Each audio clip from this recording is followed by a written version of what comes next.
साथियों नमस्कार। हम मोनेरा जगत को पढ़ रहे थे।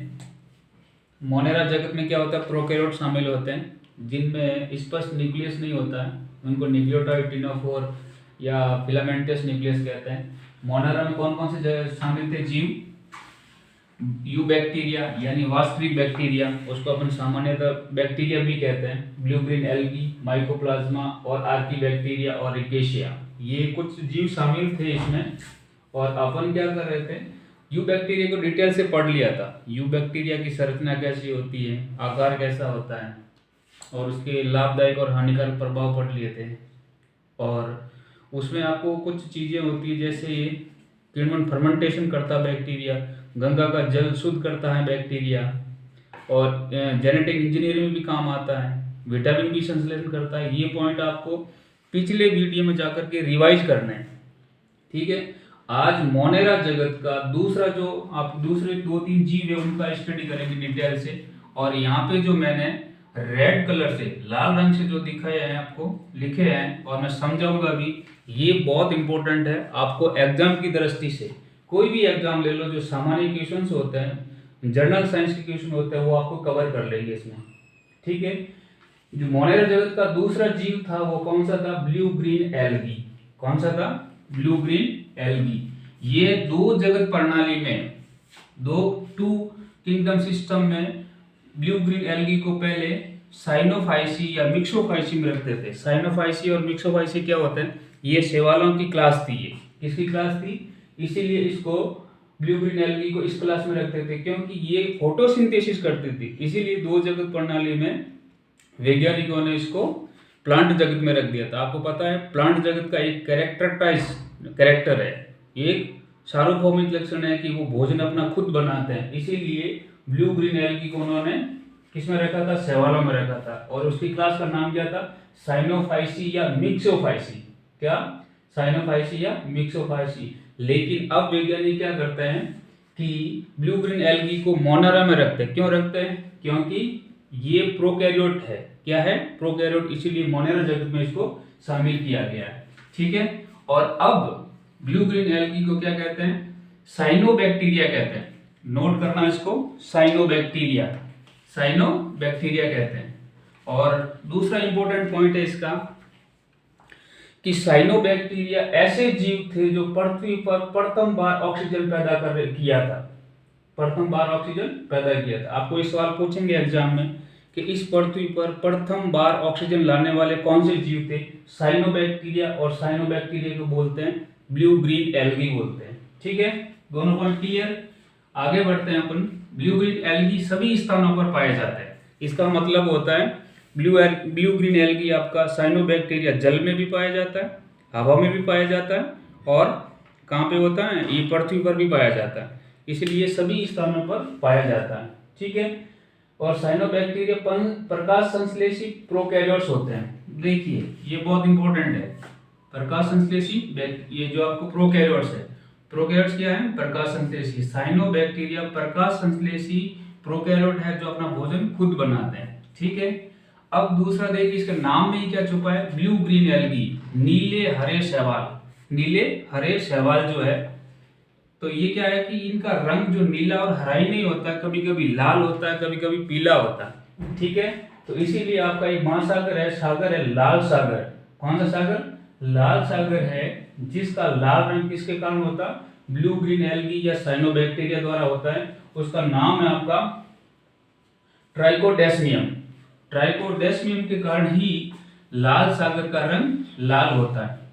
याद रखना, इसको नोट कर लेना अपने जो नोटबुक में, ठीक है। उसके बाद में आपका जो ब्लू ग्रीन एल्गी यानी साइनोबैक्टीरिया होते कैसे, इनका आकार कैसा होता है? तो पहला है आपका यूनिसेलुलर, एक कोशिकीय साइनोबैक्टीरिया।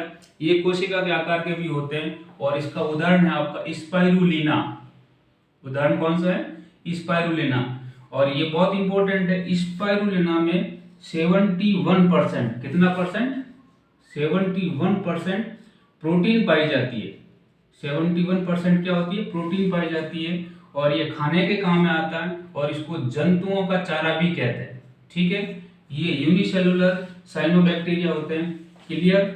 नेक्स्ट आगे है कॉलोनियल। ये समूहों में पाया जाता है, कॉलोनी के रूप में भी पाए जाते हैं साइनोबैक्टीरिया।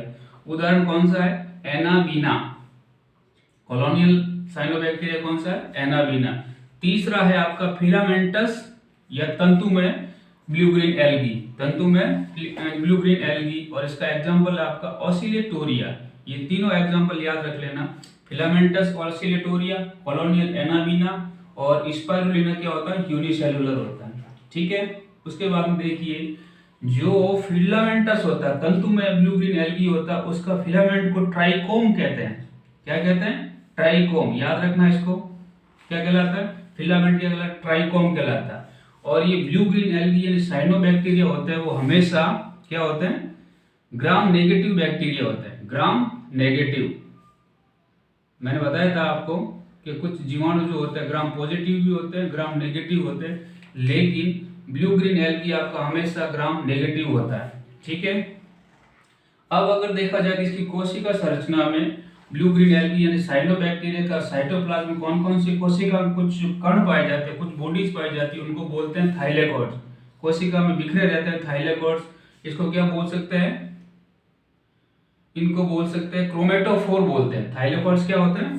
क्रोमेटोफोर कहते हैं। और इस क्रोमेटोफोर के कारण ही प्रकाश संश्लेषण होता है, क्रोमेटोफोर के कारण ही कलर होता है इनमें, पीला हो सकता है, लाल हो सकता है, हरा हो सकता है। थाइलेकोइड्स या इसका दूसरा नाम होता है क्रोमेटोफोर। और इस जो ब्लू ग्रीन एल्गी के साइटोप्लाज्म क्या होता है? कोशिका द्रव में इंक्लूसिव बॉडीज पाई जाती है, इंक्लूसिव बॉडीज पाई जाती है। ठीक है, जो विभिन्न प्रकार के जो आपका भोजन होता है उसको स्टोर करने में काम आती है। इंक्लूसिव बॉडीज, आई और बी मैंने लिखा है यहाँ पे, इसका मतलब होता है इंक्लूसिव बॉडीज। ठीक है, और ये भोजन के संग्रहण करने में काम आता है। उसके बाद में जो इनका डीएनए होता है, आभासी डीएनए होता है, क्योंकि ये प्रोकैरियोट में आते हैं, इसलिए इनका जो डीएनए होता है वो आभासी कहलाता है। और आभासी डीएनए को क्या सॉरी केंद्र को क्या बोलते हैं? न्यूक्लियोटाइड्स बोलते हैं, न्यूक्लियोइड्स बोलते हैं, सॉरी क्या बोलते हैं? न्यूक्लियोइड्स बोलते हैं। ठीक है, और इनके कोशिका द्रव में 70S प्रकार का राइबोसोम पाया जाता है। कौन से प्रकार का? 70S प्रकार का राइबोसोम पाया जाता है। ठीक है, याद रखना। राइबोसोम के बारे में मैंने पहले बताया था कि ये आपका सार्वत्रिक यानी यूनिवर्सल कोशिकांग है, यूनिवर्सल कोशिकांग है। ओके, 70S प्रकार के जो राइबोसोम होते हैं, राइबोसोम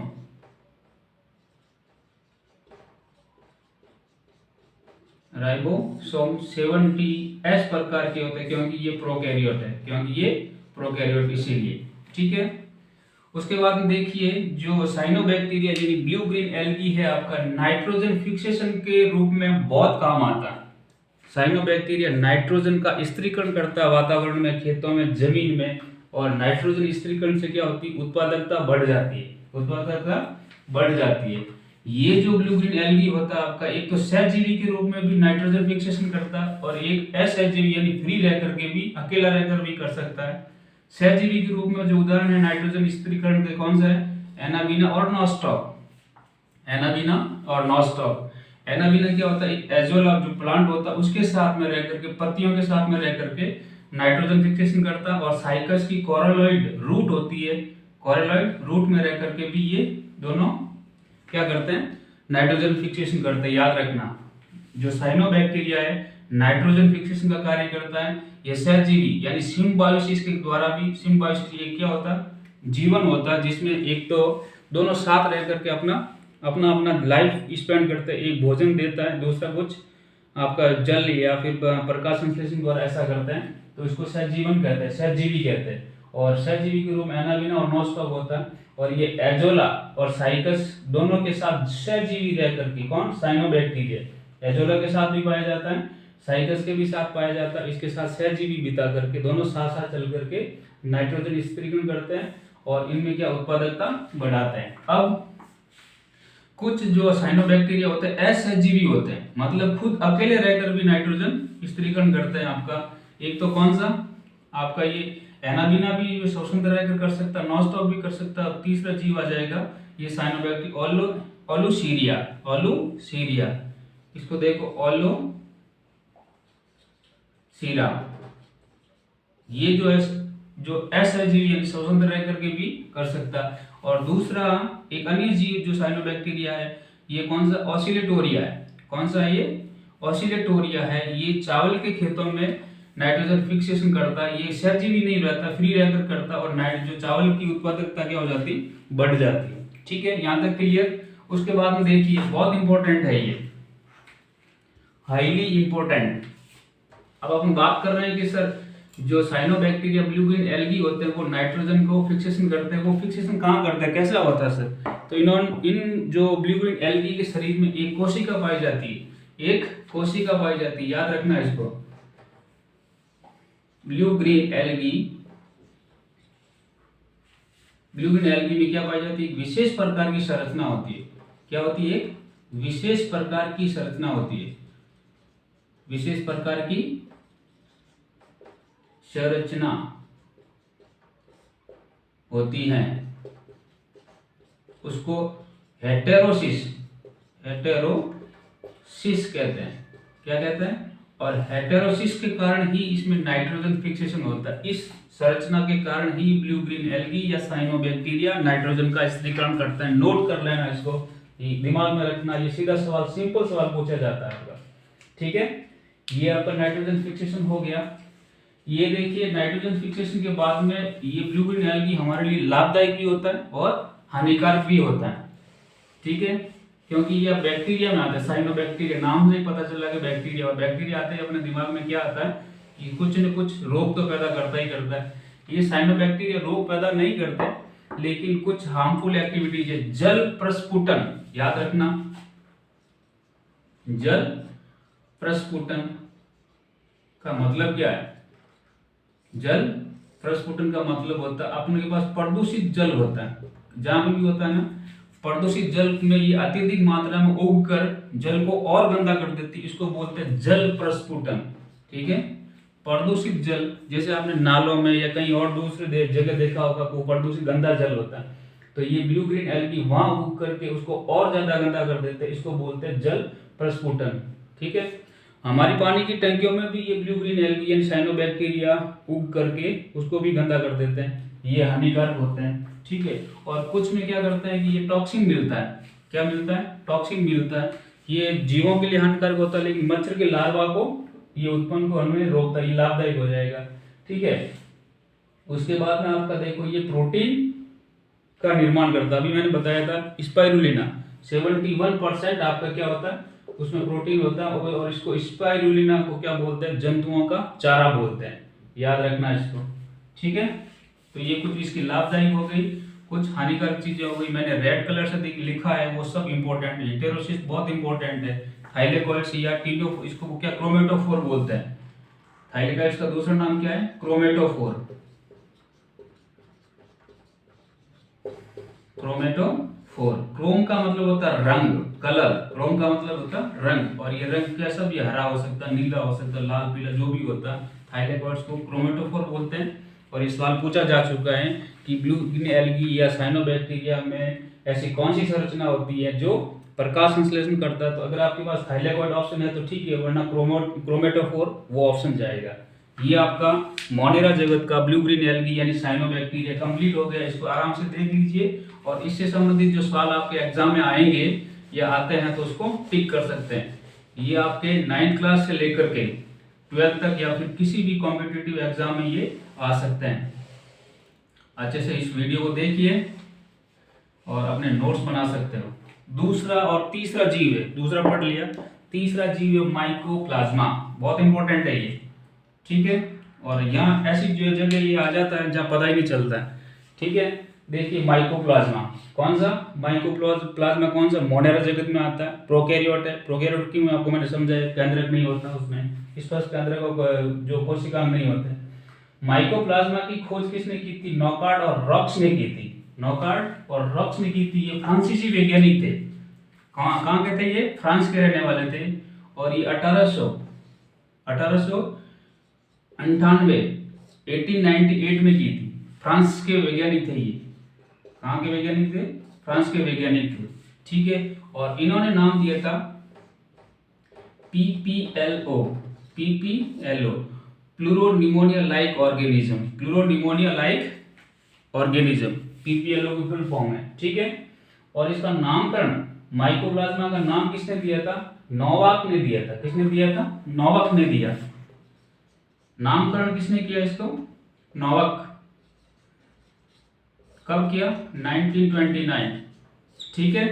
जापान का एक वैज्ञानिक था डाई और इसके साथियों ने, जापान का एक वैज्ञानिक था डाई नाम का और उसके साथियों ने मिलकर क्या किया था कि पादपों में कुछ प्रकार के रोग होते हैं, पादपों में एस्टर येलो रोग होता है, तो उसने क्या उसको उसके रस को लेकर के छाना, तो उसको पता चला कि ये जो बैक्टीरिया को या वायरस को छानने वाले जो फिल्टर होते हैं उससे भी बाहर निकल जाता है, उसे भी बाहर निकल जाता है। इसलिए उनको क्या बोला था MLO नाम दिया था, ठीक है। और ये एस्टर येलो पादपों में एस्टर येलो रोग पैदा करता है, एस्टर येलो रोग पैदा करता है, एस्टर येलो रोग करता। और ये ये रोग क्या करता है? पादप के फ्लोएम पर अटैक करता है। किस पर काम अटैक करता है? फ्लोएम पर अटैक करता है। उसकी चालनी कोशिका और से जो घोषी होती है उसको ये खराब कर देता, गंदा कर देता, ठीक है। माइकोप्लाज्मा खोज करता, नामकरण पीपीएलओ कहते हैं, जापानी वैज्ञानिक डाई था जिसने जो पौधों में एस्टर येलो रोग में इसको फाइंड आउट किया था, पता लगाया था, और ये फ्लोएम में इफेक्ट करते हैं, ठीक है।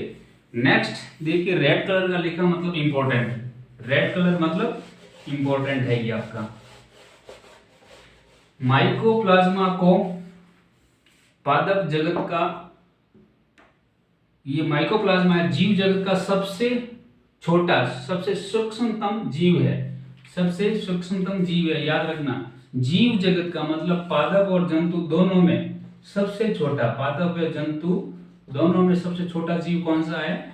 आपका ये माइकोप्लाज्मा, और उसका नाम है माइकोप्लाज्मा गैलीसेप्टिकम, माइकोप्लाज्मा गैलीसेप्टिकम, या एक दूसरा नाम ग्रेसिलियस भी बोलते हैं इसको, वो होता है, ठीक है। कभी कभी सिंपल सवाल आता है कि जीव जगत का सबसे बड़ा जीव, जो छोटा जीव कौन सा है, तो आपको देते हैं जीवाणु या वायरस, या आपको क्या दे सकता है? माइकोप्लाज्मा, तो आपको माइकोप्लाज्मा टिक करना, ठीक है। और दूसरा इंपॉर्टेंट पॉइंट है, माइकोप्लाज्मा को पादप जगत का जोकर कहा जाता है, पादप जगत का जोकर कहा जाता है। जोकर मतलब बहरूपिया क्यों कहा जाता है? क्योंकि ये अपना आकार बदलता है, और आकार क्यों बदलता है? क्योंकि माइकोप्लाज्मा की कोशिका भित्ति अब्सेंट होती है। माइकोप्लाज्मा में आपको पता है कोशिका संरचना में क्या होती है? पहले तो होती है कोशिका भित्ति, दूसरा होता है कोशिका मेम्ब्रेन, कोशिका झिल्ली। तो माइकोप्लाज्मा में कोशिका भित्ति होती नहीं है, बिल्कुल अब्सेंट होती, इसीलिए इसको क्या बोलते हैं? पादप जगत का जोकर कहा जाता है। क्योंकि जब आपकी कोशिका भित्ति है तो होती नहीं, और कोशिका झिल्ली लचीली होती है, उसका आकार बदलता रहता है। याद रख लेना, नोट कर लेना, पादप जगत का जोकर या बहरूपिया किसे कहते हैं? माइकोप्लाज्मा को। और जब इसकी कोशिका भित्ति होती नहीं है तो इस पर जो एंटीबायोटिक्स कोशिका भित्ति पर काम करते हैं उसका इफेक्ट नहीं होता है। अगर पूछे आपको कि वो कौन सा जीव है जिस पर पेनिसिलिन का प्रभाव नहीं होता, वो आपका माइकोप्लाज्मा। क्या है? माइकोप्लाज्मा, ठीक है। इस पर पेनिसिलिन का प्रभाव नहीं होता, ठीक है। माइकोप्लाज्मा में क्या होता है? मर्तोपजीवी होते हैं, मरे हुए जीवों से अपना भोजन लेता है, परजीवी होता है, दूसरों पर डिपेंड रहता है। और ये माइकोप्लाज्मा है आपका ऑक्सीजन की अनुपस्थिति में भी जीवित रह सकता है, ऑक्सीजन की अनुपस्थिति में भी जीवित रह सकता है। माइकोप्लाज्मा से बहुत सारे रोग उत्पन्न होते हैं, पौधों में भी होते हैं, जंतुओं में भी होते हैं। देखिए इसको नोट करना, जो माइकोप्लाज्मा से रोग होता है, बैंगन का लघुपर्ण रोग, लिटिल लीफ डिजीज इन बैंगन, ब्रांजल, ठीक है। दूसरा पपीते का गुच्छित चूड़ रोग, नोट कर लेना, गुच्छित चूड़ रोग, कौन सा? गुच्छित चूड़ रोग। बंची टॉप पपैया, इसको इंग्लिश में बोलते हैं बंची टॉप पपैया। फिर तीसरा रोग है मूंगफली या आलू का कुर्चिसम रोग, ठीक है। और उसके बाद में सूर्यमुखी का एस्टर येलो रोग जो कि फ्लोएम को इफेक्ट करता है। जंतुओं में क्या होता है? प्राइमरी टिपिकल निमोनिया होता है। जंतुओं में माइकोप्लाज्मा द्वारा होने वाला रोग कौन सा है? प्राइमरी टिपिकल निमोनिया होता है। और बोवाइन प्लोनिमोनिया होता है, बोवाइन प्लोनिमोनिया किसमें? जंतुओं में होता है, ठीक है। ये आपका माइकोप्लाज्मा, नोट कीजिए। देखो यू बैक्टीरिया, वास्तविक बैक्टीरिया का अध्ययन कर लिया, ब्लू ग्रीन एल्गी को जो अपन साइनोबैक्टीरिया क्या होता है उसको कहते हैं, उसको भी अध्ययन कर दिया। अब ये हम माइकोप्लाज्मा के यहाँ पे भी अध्ययन कर दिया। अब नेक्स्ट होता है आर्कीबैक्टीरिया। जो मोनेरा जगत में आते हैं वो आर्कीबैक्टीरिया है, ठीक है। आर्कीबैक्टीरिया के बारे में मैंने पहले वाले वीडियो में बताया। आर्कीबैक्टीरिया क्या होते हैं? जो इस पृथ्वी पर आने वाले पहले जीव थे, सर्वप्रथम जो जीव थे वो आर्कीबैक्टीरिया थे, ठीक है। देखिए आर्कीबैक्टीरिया क्या कहते हैं इनको? ओल्डेस्ट लिविंग फॉसिल्स कहते हैं, प्राचीनतम जीवित जीवाश्म, प्राचीनतम जीवित जीवाश्म।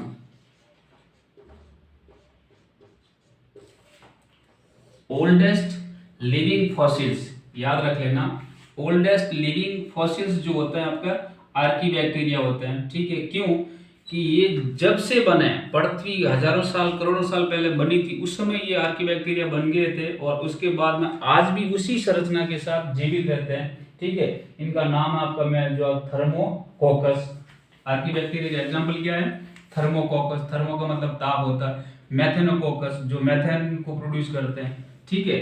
ये भी विषम परिस्थितियों या फिर बहुत ही जहाँ तापमान ज्यादा हो, पीएच ज्यादा हो, वहां उस वातावरण में रहते हैं। इसीलिए इसको क्या, इनकी ऐसा क्यों होता है? क्योंकि इनकी कोशिका भित्ति बहुत जटिल होती है, बहुत जटिल होती है और ये जो विषम परिस्थितियों पर प्रभाव नहीं रहता, इसीलिए ये विषम परिस्थितियों में जीवित रहते हैं, ठीक है।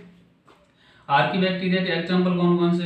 एक तो मैथेनोजेंस बोलते हैं, दूसरा कौन सा है? हेलोफिल्स बोला जाता है, ठीक है। और तीसरा है एसिडोथर्मोफिल्स, थर्मो एसिडोफिल्स। थर्मो का मतलब ताप, एसिड मतलब अम्ल, और फिल्स मतलब जो जहाँ रहते हैं उसको, थर्मो एसिडोफिल्स। ये तीन इनके नाम है, ये जो आर्कीबैक्टीरिया के एग्जाम्पल है, ठीक है। ये सब तो आपके क्या हो गए?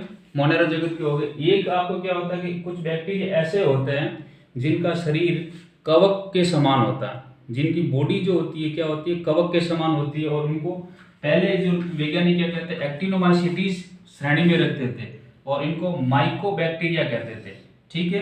कैसे? जो उनका बॉडी था, ऐसे बैक्टीरिया जिनका बॉडी था वो कैसा था? कवक यानी फंजाई के समान था, फंजाई के समान यानी तंतु के समान था, तंतु में था, ठीक है। इनको किस में रखा जाता है? एक्टिनोमाइसीटीज क्लास में रखा जाता है। इसको माइकोबैक्टीरियम कहते हैं। इनको क्या कहते हैं? माइकोबैक्टीरियम। क्या कहते हैं? माइकोबैक्टीरिया, माइकोबैक्टीरिया कहते हैं, ठीक है। और इनसे क्या होता है? एक एसिड प्राप्त होता है, माइकोलिक एसिड मिलता है, जो कि एंटीबॉडी बनाने में काम आता है। किसमें? एंटीबॉडी बनाने में काम आता है, ठीक है। उसके बाद एक छोटा सा जीव बचा आपका रिक्शिया। ये रिक्शिया छोटा जो मोनेरा में क्लासिफाई करते हैं अपन, और ये छोटा और परजीवी होता है, छोटा और परजीवी होता है, ठीक है। और देखो एक और यहाँ पे टर्म यूज की जाती है कि जो समुद्र होते हैं बहुत गहरे होते हैं, प्रशांत महासागर, हिंद महासागर बहुत गहरे गहरे होते हैं और उनकी बहुत गहराइयों में 4 किलोमीटर, 5 किलोमीटर, 11 किलोमीटर नीचे रहते हैं, ठीक है। और वो जीव रहते हैं वहां पर नीचे, जीव रहते हैं, उनको बोलते हैं दाबरागी प्रोकैरियोट्स। क्या बोलते हैं? दाबरागी प्रोकैरियोट्स। याद रखना, समुद्र की गहराई में पाए जाने वाले बैक्टीरिया होते हैं उनको बोलते हैं दाबरागी बैक्टीरिया बोलते हैं, प्रोकैरियोट्स बोलते हैं, दाबरागी प्रोकैरियोट्स बोलते हैं, दाबरागी प्रोकैरियोट्स बोलते हैं, यानी बैरोफिलिक प्रोकैरियोट्स। बैर का आपको पता है, बैर जो दाब मापते हैं बैरोमीटर वगैरह से, जो दाब को झेलने वाले, सहन करने वाले बैक्टीरिया को क्या बोलते हैं? बैरोफिलिक बोलते हैं। और ये समुद्र की गहराइयों में पाए जाते हैं, ठीक है। ये प्रोकैरियोट्स होते हैं, ओके। ये आपके क्या हो गए? मोनेरा जगत का पूरा एक डिटेल हो गया। पहले वाला वीडियो देखिए और इस वीडियो को देख करके आपको मोनेरा जगत में जो भी क्वेश्चंस है आपके पर्स में, जो क्वेश्चन आंसर है उससे हो सकता है। और जो कंपटीशन एग्जाम की तैयारी कर रहे हैं उनके लिए बहुत ही ये यूजफुल वीडियो है, आप इसको देखिए। एक मैं आपको यहाँ पे सवाल जो क्वेश्चन लिख रहा हूँ देखिए, इस क्वेश्चन का आप जवाब दीजिए मेरे को कमेंट्स में। जीवाणु की सबसे अधिक मात्रा पाई जाती है। ये आपको मैं सवाल दे रहा हूँ, इस सवाल का मेरे को आप कमेंट में लिख करके उत्तर बताइए। ठीक है, जीवाणु सबसे कहाँ पाए जाते हैं? ऑप्शन है आपका पहला जल में, दूसरा ऑप्शन है आपका हवा में, तीसरा ऑप्शन है आपका मिट्टी यानी मृदा में, और चौथा ऑप्शन है आपका निर्वात में। ये इस सवाल का आप आंसर दीजिए, कमेंट्स लिखकर बता सकते हैं। जीवाणु की सबसे अधिक मात्रा यानी सबसे अधिक जीवाणु कहाँ पाए जाते हैं? पहला ऑप्शन जल, हवा और मृदा या निर्वात। ये मेरे को कमेंट्स में लिख के बताइए, आपको आंसर मैं अगले वीडियो में बताऊंगा। अगर ये मेरा वीडियो आपको पसंद आया हो, कंपटीशन की आपने रियल में तैयारी कर रहे हो, तो मोनेरा जगत क्लासिफिकेशन में आपका क्लासिफिकेशन पूरा करवाऊंगा, पादप जगत का करवाऊंगा और जंतु जगत का करवाऊंगा। इसका एक सीरीज आ रही है, वीडियो का नंबर डाल दूंगा 1 2 3 4 5, उसको देख करके आप अपने कंसेप्ट क्लियर कर सकते हो। या अगर कोई कंसेप्ट क्लियर नहीं हो रहा, कोई टर्म आपको क्लियर नहीं हो रही, तो मेरे को कमेंट्स करके आप मेरे को बात कर सकते हो, कमेंट्स करके बता सकते हो सर ये समझ में नहीं आया। अगर ये वीडियो आपको समझ में आया हो तो लाइक कीजिए, शेयर कीजिए और सब्सक्राइब कीजिए। धन्यवाद।